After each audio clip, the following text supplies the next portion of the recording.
Good morning, everyone. Starting with a bit of international news, just because the presidential election is only a couple of months away. Like we're close to November 3rd, and this is an interesting one because usually the presidential election is shoved down your throat, right? The last 3 or 4 cycles have been very, very press heavy. And what's Trump doing? Trump is spreading peace in the Middle East. Really? Israel, the United Arab Emirates, Bahrain will establish embassies, exchange ambassadors, and begin to work together as partners. They're friends. These are formerly warring nations, right? These are formerly people and nations that didn't get along, right? And this is a big deal. If Obama had done this, it would be peacemaker Obama, and his re-election would be a foregone conclusion, guaranteed, right? As a sure thing as a Hillary in 2016, right? Okay, and his competition, Joe Biden, is talking about quartermasters. I'm going to play this because, and I don't like these clips because they're short. I would love to have a further context. Was he asked a question about somebody running a store or something like that? Or is he just completely gone off kilter? And I mean, like there was an image yesterday of Biden waving to, and we're going to get into Canadian politics in just a minute. But anyway, Biden waving to an empty field. But I mean, like if he's getting off a plane, maybe there's somebody else in that peripheral vision that the camera going this way, looking at Biden, doesn't see, right? So like, I don't like clips like this because it makes things look a certain way, and it really does look like Biden's kind of losing it. But if there's context missing that we're not seeing, then it's as fake as anything else, right? So here's Biden seemingly confused. Anyway, here we go. You could take care, if you were a quartermaster, you can sure and hell take care of running a department store thing, where in the second floor of the ladies department or whatever, you know what I mean? Because if you could take care. Sorry, my microphone didn't want to come back on.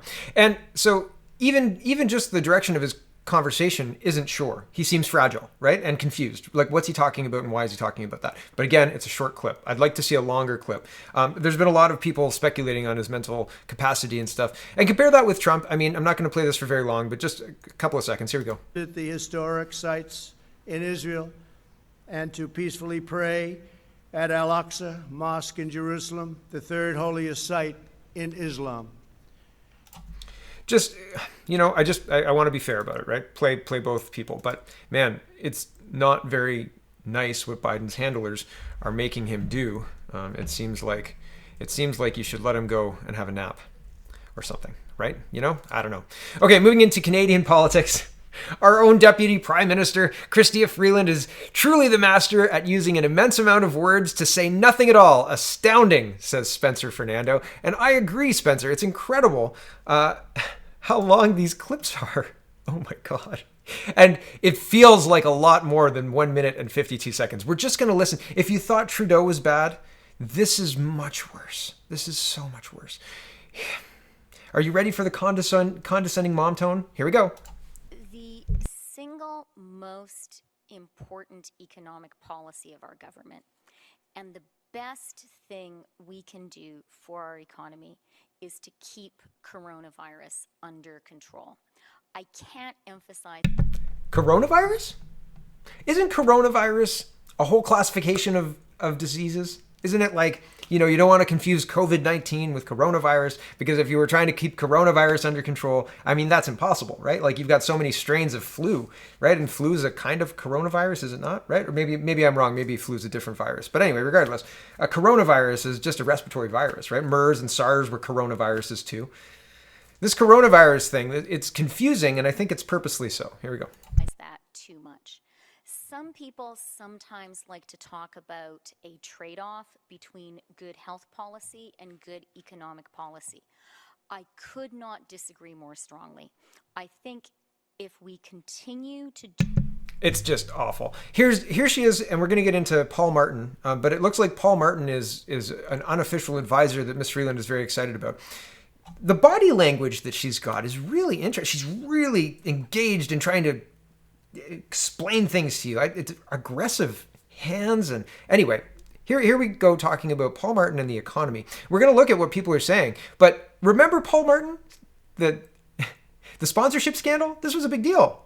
Fiscal approach, let me just say that Canada has a hard-won and well-deserved reputation at home and around the world for wise and prudent fiscal management.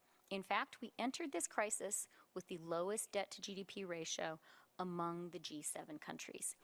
And that position and that reputation was the work of generations of Canadians, including, by the way, fantastic Liberal governments, and including our government, including a guy called Paul Martin, who I have been talking to a lot.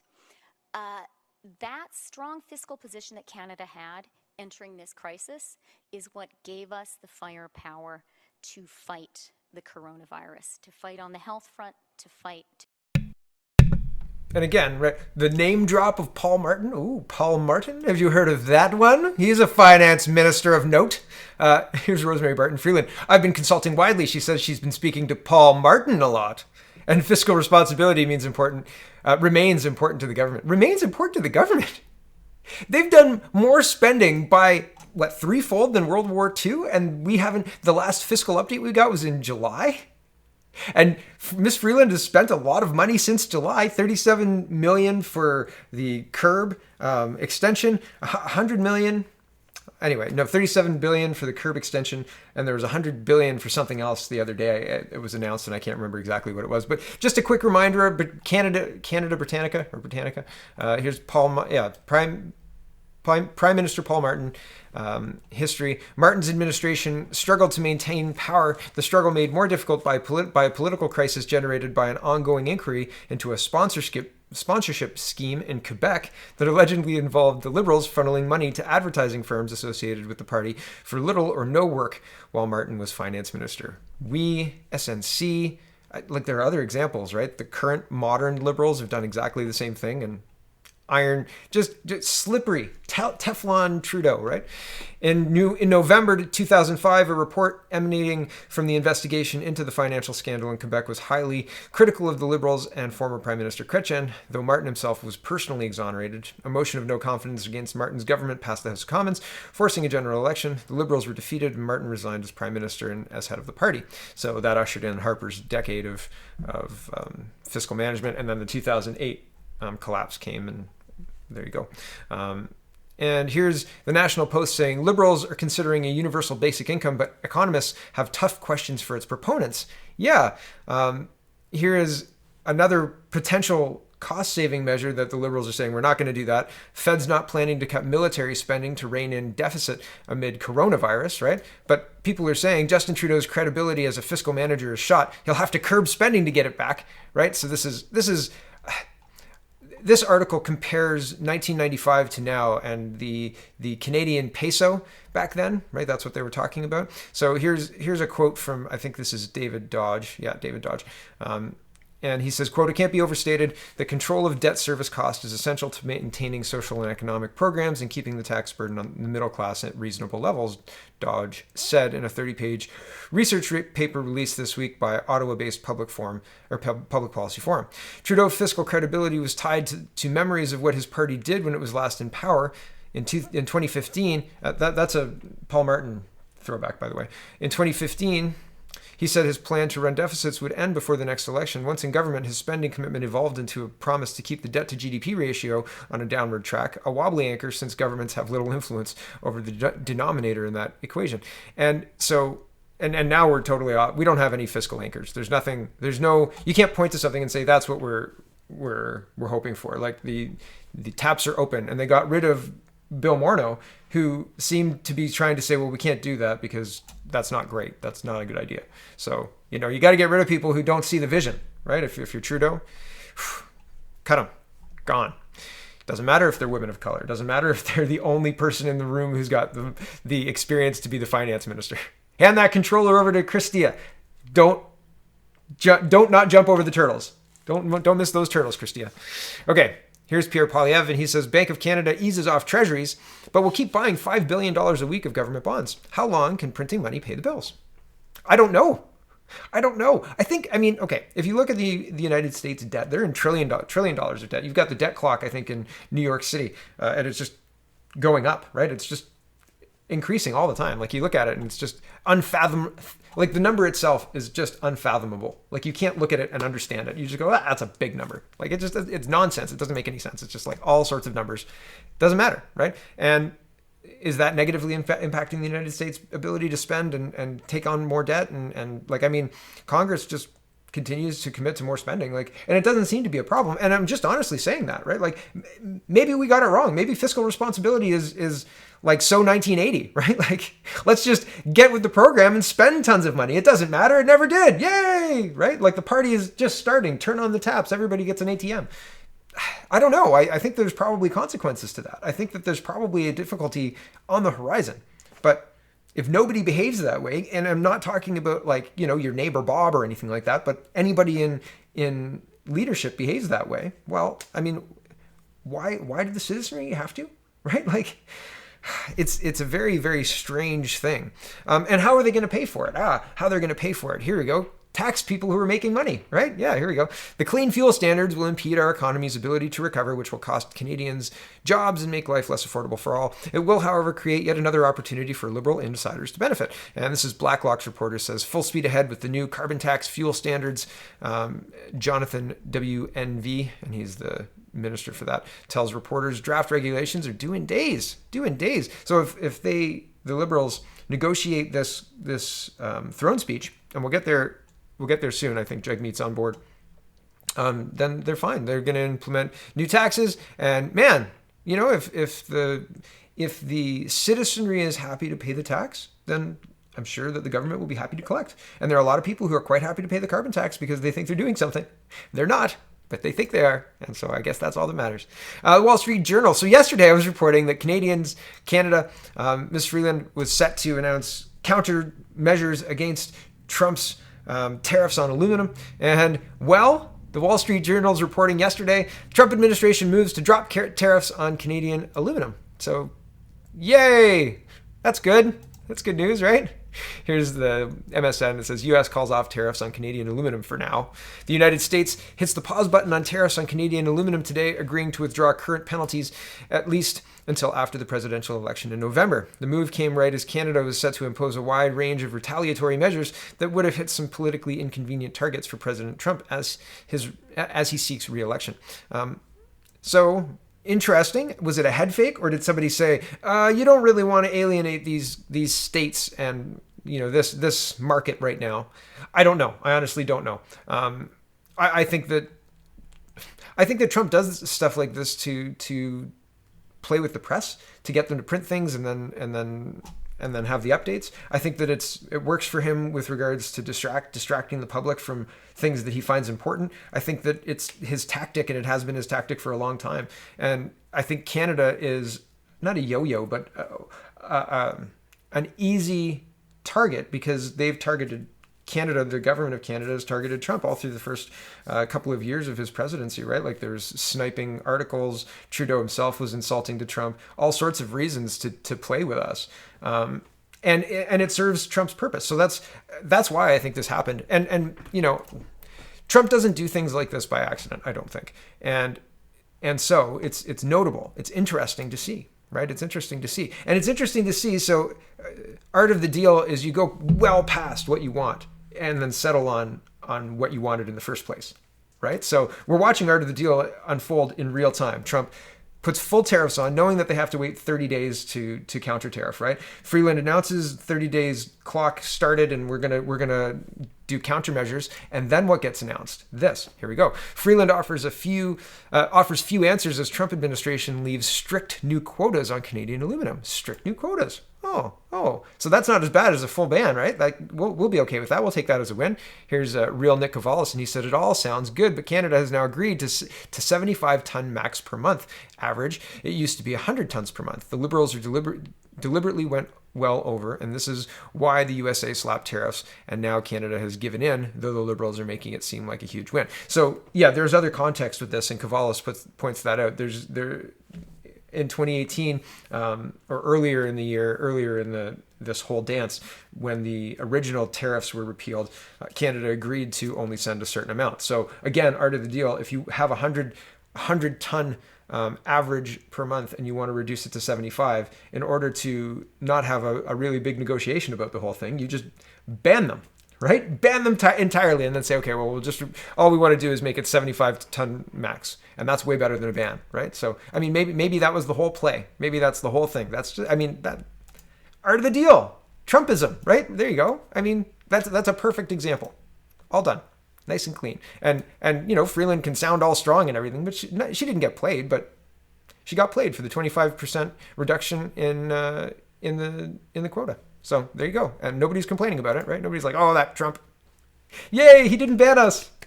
Right?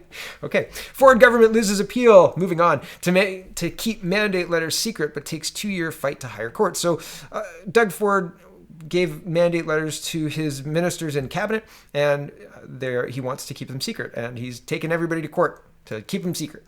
I don't know. I don't know. I think that they work for us, right? I don't think that there's any good reason to keep what you're supposed to do for the Premier of Ontario, who ultimately works for the taxpayer of Ontario. I don't think you should keep that secret. I think that they work for us. So I'll be watching this, and we'll see when it comes out.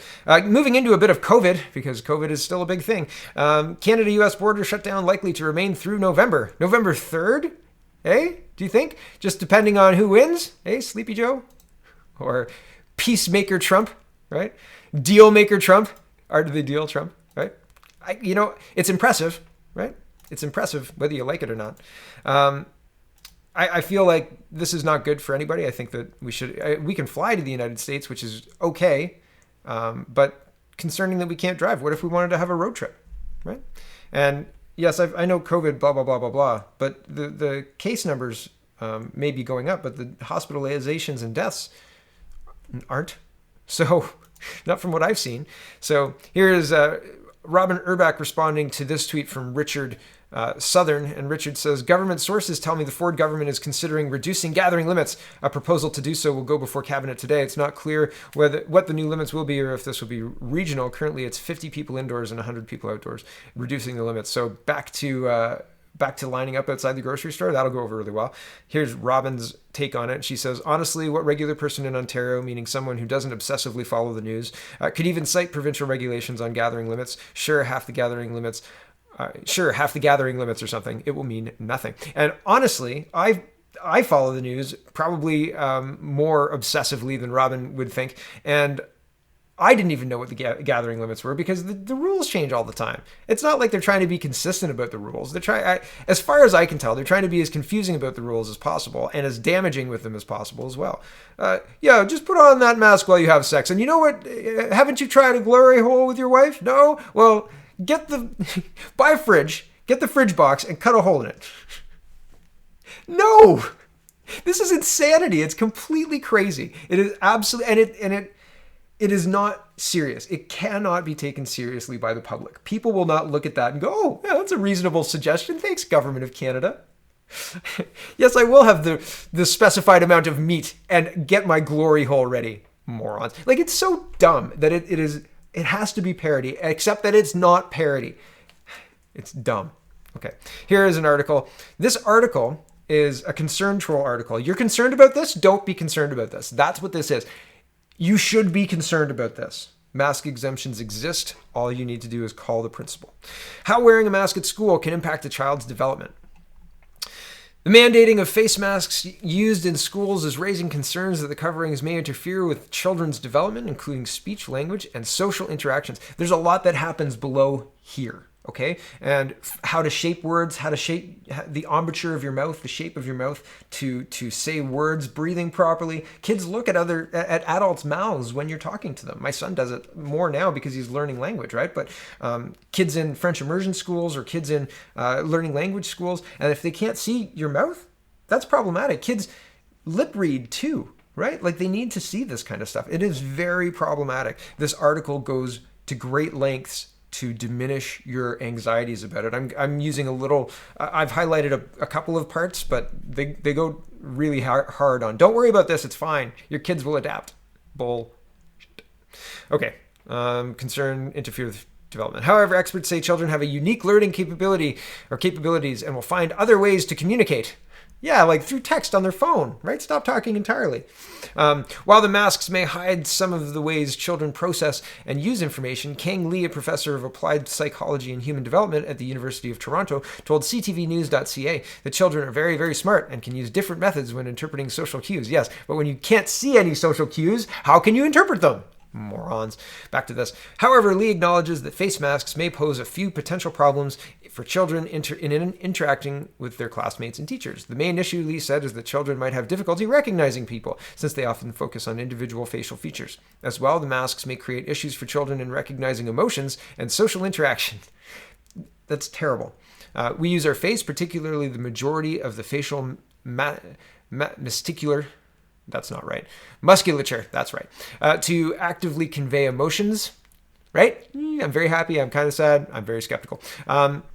We do a lot of things to convey emotions, including how our muscles move and through our cheeks as well as our lips, but now you have them covered up with a mask. While adults may not be aware of this shift, Lee said children who are still developing social skills will have trouble recognizing certain emotions without being able to see one's full face. Another problem that children may encounter with wearing face masks is language comprehension, Lee said. He explained that speech communication does not only happen through sound, and that young children actually collect speech information that is communicated visually. When children try to understand someone, they actually pay attention to their eyes, their nose, their mouth, and how their lips move. Then they use that information to comprehend what the person's talking about. Also, how to breathe, right? Like when you're breathing through your nose and your mouth and you're speaking, and it's very complicated. Kids are watching all the time, man. Back to this. Without seeing one's face, it can be difficult for them to understand what the person's saying. Despite the possible challenges, Lee said parents should not worry about their child's development. Don't worry about your child's development. He said the long-term impact is minimal because because children are still in the early stages of learning and can easily adjust to new environments. Bull. Damaging children's ability to comprehend emotion and actually what people are saying is very damaging and will have negative impacts on your children. Don't let people lie to you about that. Here's Catherine McKenna saying, do your part, wear a mask. Garbage propaganda. Nonsense. Here's Sweden saying, we're vindicated, say Swedes, after coronavirus cases hit a new low. You can read some of the article, but there are places that have had success with no lockdowns, no masks, and a normal life, normal return. We're almost done, and I've got to get going because I've got to meet a friend of mine for lunch today. It's actually his birthday today, so happy birthday, Bradley, although he doesn't watch this show. Singh says content of throne speech matters less than implementation. I said at the beginning of the show that we were going to talk about why we're not going to have an election. Yeah, implementation is not the throne speech, right? Like, what he says in the throne speech doesn't matter as much as what he does after the throne speech. Doesn't look like we're having an election. Doesn't look like the NDP are interested. And I didn't think that. I don't think that Jagmeet Singh can realistically vote against a fundamentally NDP platform, because that's what Trudeau's putting forward, and fundamentally NDP platform. He's putting forward more spending. He's trying to make these people happy and Quebec people happy in order to maintain power and continue his, and continue the what he's doing to this country, which I don't agree with the direction at all. Not at all. Globalist. Peter MacKay, I just found this funny. Peter MacKay on why he lost the Conservative leadership and what it means for the party. He says, nice guys finish last. Derek Sloan is a nice guy, isn't he? Peter MacKay finished second. Nice guys finish last. That illustrates perfectly why Peter MacKay lost. And did not deserve to win. Nenshi looks like he's got a competitor here. Farkas. Running to be Calgary mayor. Mr. Farkas, I hope you win. I like the name. I think that Farkas is time to replace Nenshi. Okay, that's enough for me today. Thanks for watching, everybody. Man, there's so much going on. This is going to be interesting to watch, right? This presidential election's heating up, and Sleepy Joe is a dimming flashlight. It is so interesting to watch. It doesn't even matter if you like the Democrats or the Republicans at this point in time. Could you vote for that? I just couldn't. Even if I was like, man, their policies. Kamala Harris is her own story and probably her own video all by herself. But the fact that they've got Joe Biden in a diminishing capacity still on display. Wow. And I mean the interplay for Trump with the Aluminium, and man, there's so much stuff going on. So I'll try and keep you updated. But man, it's incredible what's happening. Thanks for watching. Have a wonderful. Oh, check out CanadaPoly.com, check out CanadaReport.co, and have a wonderful day.